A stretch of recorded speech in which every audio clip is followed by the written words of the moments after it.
Kisah orang berbini dua, ada satu rahsia, dua orang hai satu nama.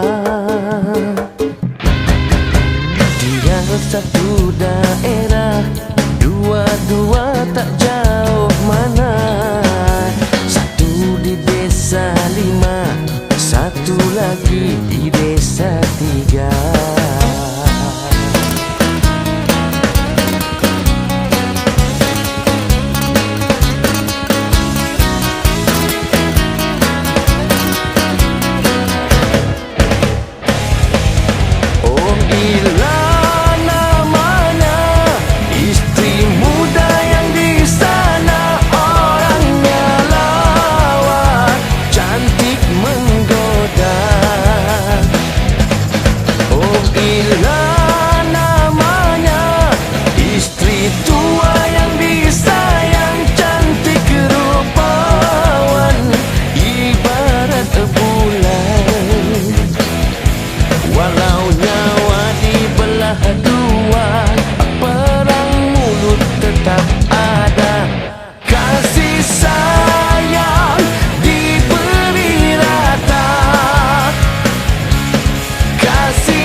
Aku pendampingnya, orangnya lawa, cantik menggoda. Oh gila namanya, istri tua yang disayang, cantik rupawan, ibarat bulan. Walau nyawa dibelah dua, tetap ada. Kasih sayang diberi rata,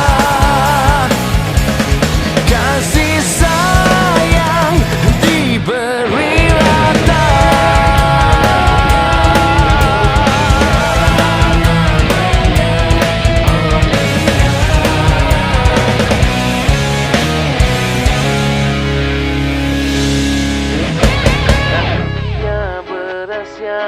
Lama-lama ketahuan juga, dari hidup sengketa akhirnya ia berdamai jua.